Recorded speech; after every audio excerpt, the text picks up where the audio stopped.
Hello mga tol, magandang araw. So may share lang ako sa inyo na tips sa workout sa ginagawa natin araw-araw.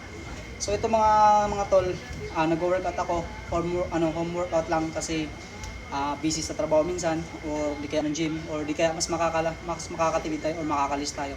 So ito mga ginagawa ko mga tol. So kung mga weeks, nagsimula ako na itong ginagawa kong workout, pang chan lang, pang abs. So nagtimbang ako nung last 2 weeks, nasa 80 kilos ako, din kahapon nagtimbang ako nasa 79 kilos na. I know, 69 kilos na. So more than 10 kilos yung nabawas sa atin in just 2 weeks na pag-workout. Ito lang yung ginagawa natin, yung routine natin.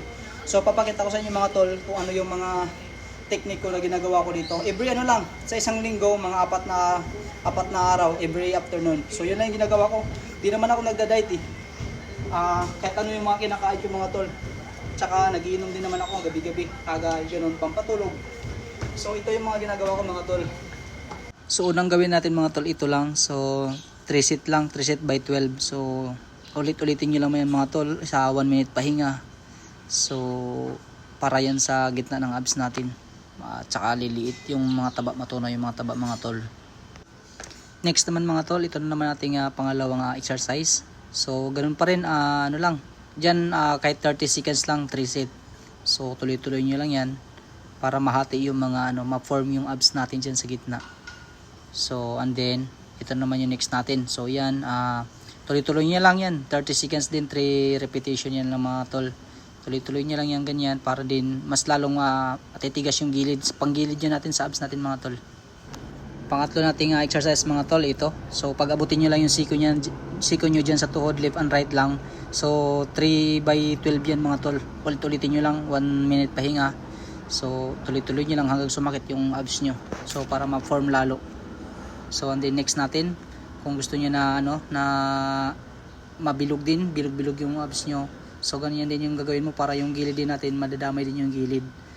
So ganun pa rin, 3 by 12 din yung set na yun mga tol. So dito naman sa pang-apat mga tol, ang gagawin natin is para buong abs natin yung gagalaw, i-bend natin from mula back hanggang halos sa tuhod para maipit lalo, tsaka talagang ma-form talaga yung mga hiwa-hiwa diyan sa abs natin.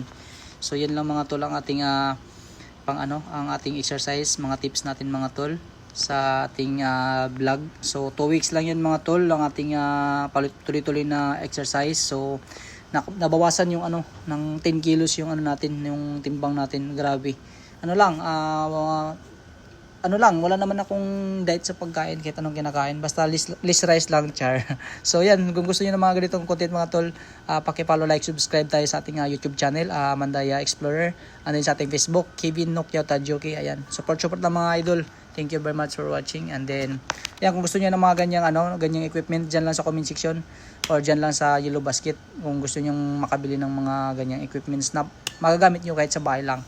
So ayan, thank you very much.